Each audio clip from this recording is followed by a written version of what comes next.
You guys know Chris Harris is officially done for the year. He's going to have surgery on his knee tomorrow. It's not why he was not at practice today. He actually had an early class, but that surgery will happen tomorrow, and we'll kind of know more after the surgery in terms of recovery time and all that stuff. But that's something you guys should know. Do you know? Can you, I guess, share the extent of the injury? Do you? I mean, I wish I could. I don't want to say something that doesn't make any sense, and then I become a Google meme because I said the wrong medical term. So It's not he's ACL. having knee surgery. I mean, I don't know. Yeah. To be honest, I don't know what they're going to see when they go in there. Um, so yeah, I don't know. Yeah, he's having knee surgery. That's about all I can give you. Gotcha. So how does that, he's been a big part defensively for you guys. So, how's that going to affect your rotation? I mean, we haven't had him for a little bit now, so I think we've adjusted okay. Obviously, cut down on the depth that you have, and something that can be important as you go into the later parts of the season. At the same time, sometimes I want to make sure that less is more. Sometimes, like less options, so. Just I think it'll give some other guys some clarity on where their minutes may be coming from, as opposed to having to balance those out a little bit more evenly throughout the roster.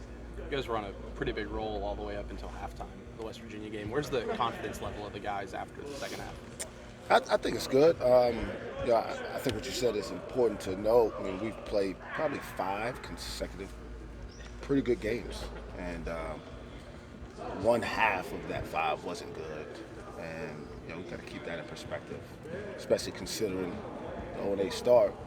We're playing better basketball. We're getting better, and Saturday will be another opportunity to show our improvement. Avery mentioned how in the last Bedlam game, the communication was something you guys wanted to work on, especially with a guy like Brady Manick on the court. How do you go about kind of making sure they're talking to each other out there? Well, turn the music off in practice and not let it kind of drown out their own voices. Give them an opportunity to help each other more. And yeah, it's important. Like I said before, he made 5 threes before the first media. And, it was one of the few games here in the last month or so that we just haven't been locked in on the game plan, and I look forward to seeing us bounce back from it. What's the key to keeping the offensive consistency with that second half struggle you guys had on offense? Moving the ball probably. The other part, I'm always mindful of the other team is trying to stop us from scoring too, so they got to get some credit for playing good defense. I still think in our league we got 5 of the top 20 defensive teams in the country. Baylor, Kansas, West Virginia is certainly one of those. Texas Tech is up there.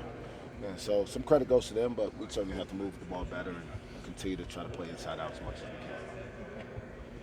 Coach, with 5 games left in the regular season, how important is it just to kind of defend your home turf as they try to get earn a postseason bid here next month? Yeah, I mean, it's always important. I think it's something that we've got to be better at, just in general. I mean, we've lost too many games at home, just in general. And I don't know if it goes beyond my tenure here. I don't know how far it goes back, but we've got to get back to defending this place because it's a pretty special place, and especially when our fans are into it. And we've had really good crowds considering our struggles. So our fans are doing their part, and now it's time for our team to show up every night and do their part. I know you take it one game at a time, but do you look at this as a stretch that you have that it's important with the postseason, trying to get that postseason bid? As a coach, yeah, I always keep the big picture in mind for our team. I don't want them to think too far ahead because I want them worried about and focused on the things that we can truly control, which is today we had a really good practice. I was concerned about being off yesterday, having to get up early today, and whether we could muster up the focus to practice well, but we did, and so I'm proud of them for that. And now next step is make sure they get to class, come back and get shots and watch film, and tomorrow do it again. And then on Saturday, we got to be ready for a big-time battle against somebody who we feel like is a big game for us. Is it important to get a postseason bid for the young guys? Yeah, but it's important for all of us. Right. I mean, I feel like I always think about our seniors more so than our freshmen. Not that our seniors are more important, but this is also their last opportunity. So I want them to have as positive experience leaving here as they possibly can. For our young guys, I want them to experience as much as they can early so that they can, when they're seniors, have an understanding on what it takes to have success.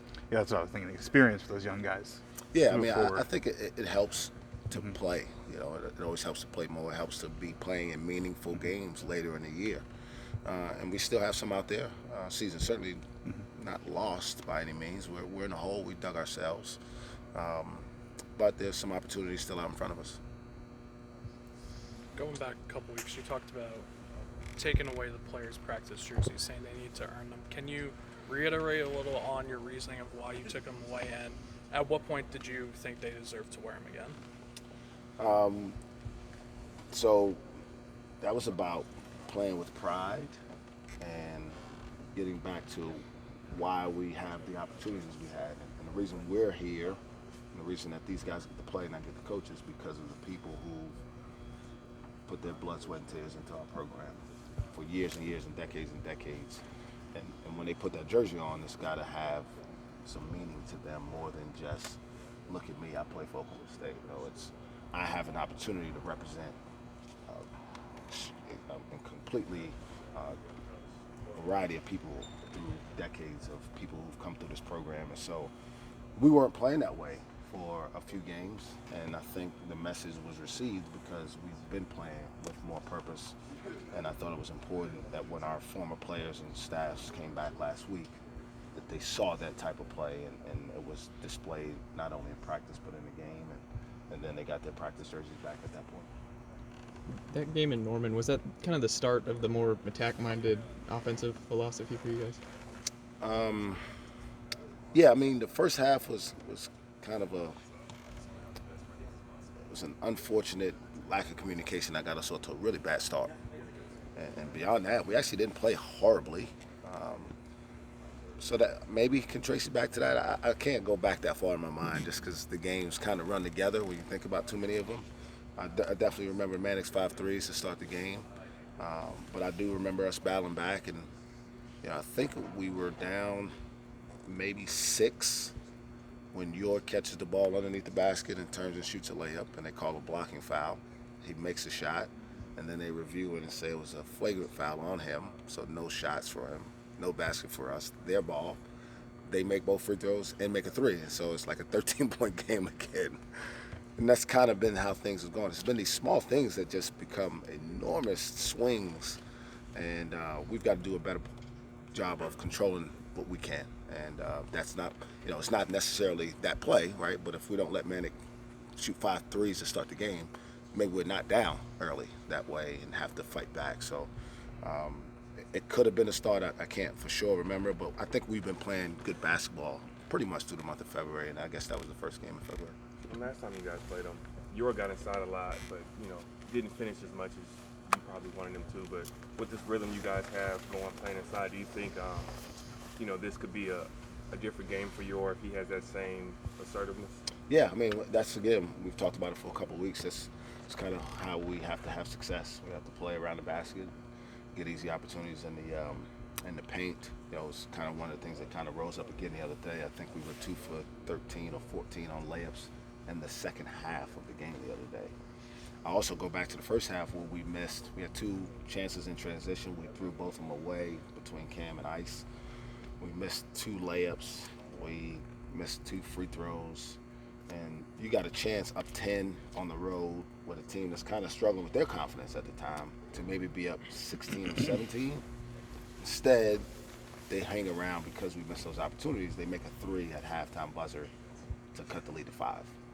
And, those missed opportunities inside ultimately show up as the game goes along. You don't think about it in the moment because you're playing well, but it's no different there. I mean, if we make some of our layups early, maybe our defense is a little sharper and we don't give up as many threes, and it just kind of continues your positive feelings about how the game's going. So we've got to continue to attack and play inside, and we definitely have to finish more consistently.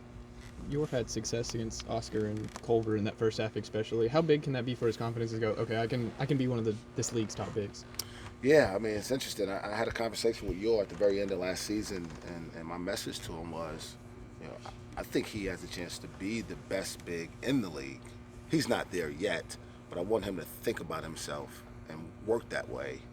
And it's just been an inconsistent deal for him, which is not unusual for a sophomore because more people know you and they try to take away your strengths, and now you've got to make an adjustment. He hasn't done that yet, but he's still shown signs that he can certainly be a big-time factor inside for us. And to do it against the two most physical guys, probably outside of Doak, was really, really important for his confidence to stay up and give his teammates confidence that we can still play through him.